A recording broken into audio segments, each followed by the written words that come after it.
ఆ గురువు నుంచి వచ్చేటువంటి ఆ వైబ్రేషన్స్ ఆధ్యాత్మిక పురోగతికి మనకి నాంది పడుతుందని పునాది వంటిది.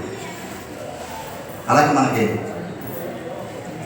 ఈ భూలోకంలో ఎంతోమంది మహాత్ములు ఉన్నారు, అవధూతులు ఉన్నారు, పీఠాధిపతులు ఉన్నారు, మఠాధిపతులు ఉన్నారు, యోగీశ్వరులు, తపస్సంపన్నులు, నాగసాధువులు, దిగంబరులు అనేక మంది ఉన్నారు. అన్నింటికంట అందరికంట ఉత్తమమైనటువంటి వ్యక్తి ఎవరయ్యా అంటే అవధూత. అవధూత అవధూత అంటే అర్థమైంది అవధులు లేనివాడు.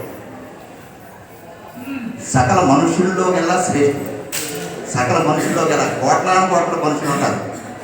కోట్లాను కోట్ల మనుషుల్లోకెల్లా శ్రేష్ఠుడు ఎవరయ్యా అంటే అవధూత. సకల మనుషుల్లోకెల్లా శ్రేష్ఠుడు అవధూత అంటే. అలాగే నేను నాది అనేటువంటిది ఉండదు.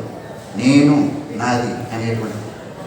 అలాగే గృహస్థాశ్రమం, బ్రహ్మచార్యాశ్రమం, బ్రహ్మచర్యం, గృహస్థాశ్రమం, వానప్రస్థాశ్రమం, సన్యాసాశ్రమం, ఈ 4 ఆశ్రమాలని మించిపోయి ఉన్నటువంటి వ్యక్తి అవధూత. నేను నాది అనేటువంటిది లేదు. దిక్కులేని వస్త్రాలు. అయితే మన గొలమూడులో ఉన్నటువంటి భగవాన్ శ్రీ వెంకటేశ్వర స్వామి గారు అవధూత అంటే అవధూత. 100కి 100 పాళ్ళు కూడా అవధూత. ఎక్కడైతే అవధూత ఉన్నారో అక్కడ నిత్యం అగ్నిహోత్రం జరుగుతుంది. దానికి నిదర్శనాలు చెప్పాలి కదా. ఎక్కడైతే ఒక అవధూత ఉన్నారో అక్కడ నిత్యం అగ్నిహోత్రం ఉంటుంది. ఒకటి మనకు ఉంది గొలమూడు. రెండోది నిత్యం అన్నదానం జరుగుతూ ఉంటుంది. 2 నిత్యం ఓం నారాయణ ఆది నారాయణ అనేటువంటి నామం చెప్పడం జరుగుతుంది.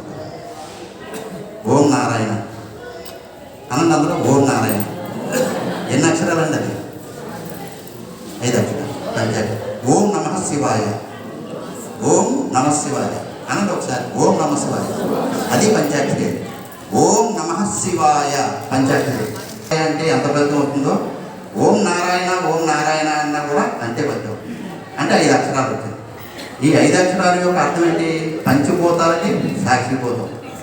సంఖ్యాశాస్త్ర ప్రకారంగా 5 అంటే పంచభూతాలు. పంచభూతాలు వాళ్ళ ఆధీనంలో ఉంటాయి. వర్షం రావాలి అనుకుంటే రప్పించగలుగుతారు. అక్కడ కేరళంలో పంచాంగంలో లేకపోయినా వర్షాలు రప్పించగలుగుతారు. అంటే పంచభూతాలు వాళ్ళ స్వాధీనంలో ఉంటాయి. వర్షాలు ఎక్కువగా వచ్చేస్తుంటే ప్రళయంగా వచ్చేస్తుంటే ఆపగలుగుతారు.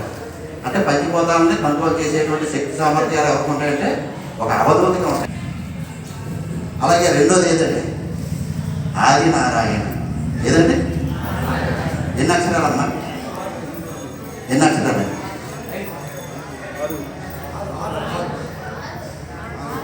ఆది నారాయణ 6 అక్షరాలు. 6కి సంకేతం ఏంటంటే షట్చక్రం. అంటే మూలాధార చక్రం, స్వాధిష్టాన చక్రం, మణిపూర చక్రం, అనాది చక్రం, విశుద్ధి చక్రం, ఆజ్ఞా చక్రం, జ్ఞానేత్రం. ఆజ్ఞా చక్రాన్ని జ్ఞానేత్రం. ఈ మంత్రం ఎప్పుడైతే జపించామో మనలో ఉండేటువంటి షట్చక్రం 6వ చక్రం తెచ్చుకొని జ్ఞానం కలుగుతుంది. మనది మనం వ్యవసాయం చేసినా, వ్యాపారం చేసినా, ఉద్యోగం చేసినా దేనికోసం? డబ్బుల కోసం. అంతేకాదు మన కుటుంబం పోషించుకోవడం కోసం, డబ్బుల కోసం మనం వ్యవసాయం, వ్యాపారం చదువుతాం. అలాగే మన ఆధ్యాత్మికంలో ఉన్నటువంటి భక్తులు, మహాభక్తులు, సాధకులు, గురువు, సద్గురువు, జగద్గురువు, పీఠాధిపతి, మఠాధిపతి వీళ్ళందరూ కూడా చేసేటువంటి సాధన ఏంటంటే ఈ ఆజ్ఞా చక్రాన్ని తెరిపించుకోవడం. షట్చక్ర సాధన. మనందరికీ కూడా జ్ఞానం కావాలి. జ్ఞానం కావాలంటే భౌతికంగానూ అభివృద్ధిలోకి వెళ్ళాలి. మనం ఆధ్యాత్మికంగానూ అభివృద్ధిలోకి వెళ్ళాలి. భగవంతుడు మనందరికీ కూడా 2 చేతులు ఇచ్చాడు. ఎన్ని ఇచ్చాడండి? 2 చేతులు ఇచ్చాడు. ఒక పని చేయగలం. 2 కళ్ళు ఇచ్చాడు. ఒక దృశ్యాన్ని చూడగలం. 2 చెవులు ఇచ్చాడు. ఒక వీనికిడే అనగలం. 2 కాళ్ళు ఇచ్చాడు. ఒక వైపుగానే అనగలం. కానీ మనకు ఒక నోరు ఇచ్చాడు. 2 పనులు చేస్తూ ఉంటాం. తింటాం, వాడడం, తింటాం, వాడడం.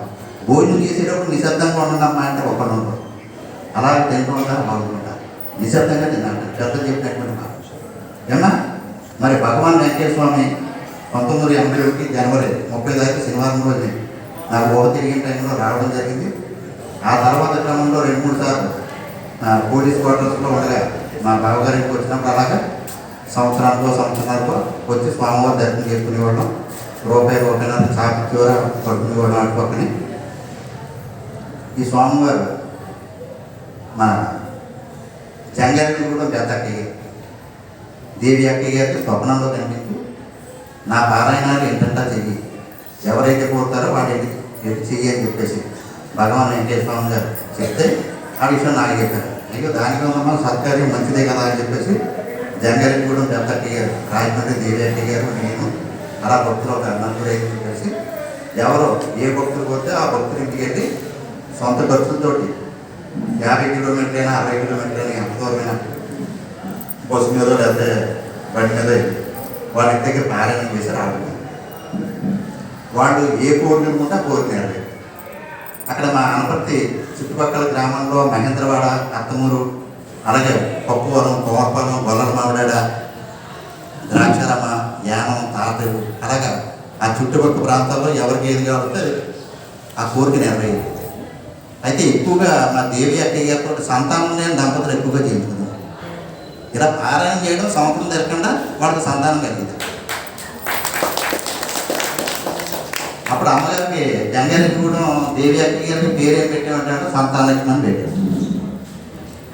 ఇప్పటికీ కూడా 100కి 100 ఛాలెంజ్ తోటి చెప్తుందండి అమ్మగారు. ఎక్కడ వెంకటేశ్వర పారాయణం చేసినా వాళ్ళకి అనుకున్న కోరికలు నెరవేరుతాయి అని ఇక్కడ దారాలు వేవి పట్టుకొచ్చి దారాలు వేయడం, విభూది ఇవ్వడం, అలాగే ఇక్కడ తీర్థనది పట్టుకెళ్ళి ఇవ్వడం, అలా ఇంటింటా ప్రచారం గ్రామంలో సత్సంగాలను కూడా ఈ యొక్క స్వామివారి కార్యక్రమాలవి కూడా దీర్ఘమానంగా జరుపుతున్నాం. అలాగే మా ఏరియాలో అత్తమూరు గ్రామంలో శ్రీ నారాయణ కేంద్రం అని పెట్టాం. అక్కడ మన విజయవాడ వైవి రాజు గారి భక్త బృందం అందరూ కూడా వచ్చి అక్కడ సత్సంగం చేయాలని గత సంవత్సరం కోరడం జరిగింది. మళ్ళీ సభాముఖంగా మరొకసారి కోరుతున్నాం. ఏమన్నా ఆ యొక్క వైకుంఠంలో జైలు విజయడని ఇద్దరు ఉంటారు. ఎప్పుడైతే ఇక్కడ మైక్ కట్టుకున్న ఒకళ్ళు ఇంకొకళ్ళు ఎప్పుడైతే రెడీ అయ్యారో అర్థం చేసుకుని వెంటనే స్టాప్ చేశారు. మరి నాకు ఈ అవకాశాన్ని ఇచ్చినటువంటి మన ఆధ్యాత్మిక బంధువులందరికీ కూడా హృదయపూర్వక నమస్కారాలు తెలియజేసుకుంటూ విజయవాడ వైవి రాజు గారికి ప్రత్యేకమైనటువంటి శుభాకాంక్షలు, వారి యొక్క ఆశీస్సులు మాకు ఎప్పుడు కూడా ఉండాలని వారికి చెప్పకుండా అన్నది కూడా నమస్కారం. అందరూ జయపూర్ణ సాయి జయపూర్దంత వారికి స్వామివారి శేషవస్త్రాన్ని గౌరవించవలసిందిగా ఏమూరు రమేష్ గారిని కోరుతున్నాం. అలాగే